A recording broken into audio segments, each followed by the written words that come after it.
Be honest, you have wished for it. Maybe not out loud, and maybe only for a second, but on a bad day, in a crowded place, the thought has crossed your mind that it would almost be a relief if everyone just quietly disappeared. So imagine you wake up tomorrow, and they have no bodies. No disaster, no sound, just an empty bed, an empty street, an empty city, the whole world, and everything in it suddenly and completely yours. At first, it might feel like the greatest freedom a person has ever been given. You could walk into any home, drive any car, stand in the middle of the highway, take anything you have ever wanted, and no one would ever know. No work, no rules, no eyes on you at all. But two things would begin to happen. Very quietly, from the very first hour, the world would start to die. And so, in a slower and far stranger way would you, and it is the second one that should frighten you. Start with the world, because the world goes first. We think of our cities as permanent, concrete, steel, monuments built to outlast us.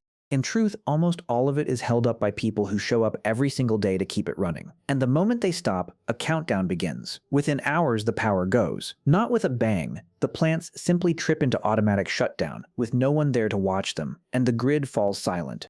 And once the power dies, the pumps die with it. You would notice that fastest underground. Beneath a city like New York, around 800 pumps run constantly to hold back the water, pulling something like 13 million gallons out of the tunnels every single day.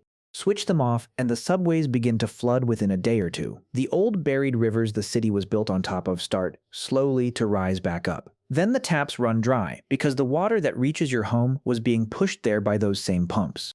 And then, in the new quiet, a more dangerous clock begins. The world's nuclear plants shut themselves down safely, but their spent fuel still has to be kept underwater and cooled for years. With no one left to keep the pools full, the water heats and evaporates, and eventually the fuel is exposed and can catch fire and salt the land around it with radiation. The empty world would quietly light itself with a few invisible poisons. After that, nature takes the rest, almost on a schedule. Within months, unmaintained roads crack and buckle as water and frost work into them, and seeds take root in the gaps. Within a few decades, buildings soften, foundations flood, wooden houses rot, and the great bridges begin to fall.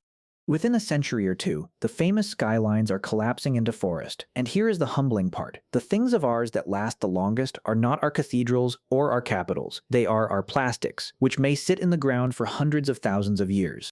And a few carvings in hard stone, Mount Rushmore, eroding at about an inch every 10,000 years, could outlast very nearly everything else we have ever built. So the world would not stay yours. Within days, it would begin, patiently and methodically, to erase the fact that you were ever here at all. But you might tell yourself you could live with that. A quieter, wilder world. And you, free inside it. And this is where the second death begins, the one that happens inside you.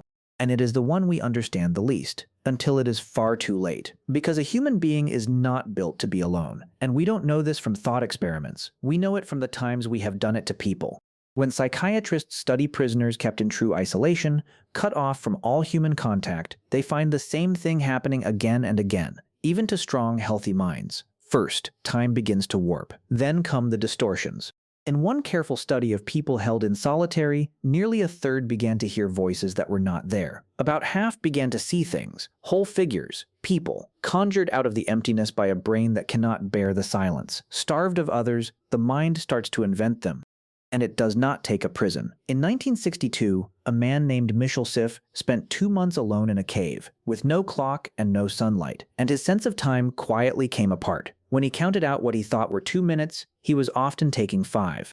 On the day his experiment actually ended, he was certain that weeks still remained. Alone in the dark, the most basic thread of reality, the simple passing of time, unraveled in his hands. There is a reason for all of this. Other people are not a luxury that we enjoy. They are, in a real and measurable way, part of the machinery that keeps us alive and sane. Large studies have found that weak social connection raises your risk of dying early by about as much as smoking does. Loneliness is not only painful, it is physically corrosive. Your brain doesn't even keep social pain in a separate drawer from physical pain. When you are rejected or left out, the same region lights up as when the body is actually hurt. To your brain, being alone is a kind of injury. And underneath all of it sits the strangest truth of all. The one that turns the entire fantasy inside out. You did not build yourself. More than a century ago, a thinker named Charles Cooley described what he called the looking glass self, the idea that who you are is assembled, piece by piece, out of other people. You come to know yourself through how others react to you. You are funny because someone laughed. You are kind because someone was grateful. You are you, in large part because a lifetime of other people reflected a version of you back, and you slowly became it. Take every one of those people away, and you do not become more yourself. You become less. There is no one left to be brave in front of, no one to be gentle toward, no one to remember what you said, or to notice that you are gone. The mirror that showed you who you were goes dark. And a self with nothing left to reflect it has nothing left to stand on. So the empty world would not be the ultimate freedom. It would be the ultimate erasure, not only of the cities, but of the very person you imagined getting to enjoy them. I want to be fair here, because solitude and loneliness are not the same thing. A quiet room, a long walk alone, a stretch of days with no one to answer to, these can heal a person. We genuinely need rest from one another. People have chosen a life of solitude and found something like peace in it. The point is not that being alone is a wound. The point is what happens when the door can never open again, when there is no one anywhere and there never will be. That is not solitude, that is something the human mind was simply never built to survive. Which means the wish, when you finally hold it up to the light, was never really for an empty world. What you actually want, on the bad days, is the quiet, the pause, the relief of no one needing anything from you for a little while. But you want it the way you would want to hold your breath. Knowing the air and everyone in it is still there, waiting for the moment you decide to breathe again. Because the value of the world was never really the buildings, or the things you could finally take, or the empty road you could finally stand in the middle of. It was that someone else was in it, that you were being seen, that there was a witness to your one strange life, quietly keeping you real. So the next time you feel that flicker of wishing them all away, try to remember what you would actually be left holding, not the whole world. Just a quiet that never ends, a mind that slowly fills the silence with ghosts, and the slow, terrible discovery that the person you were so desperate to finally be alone with was never someone you could be without everyone else.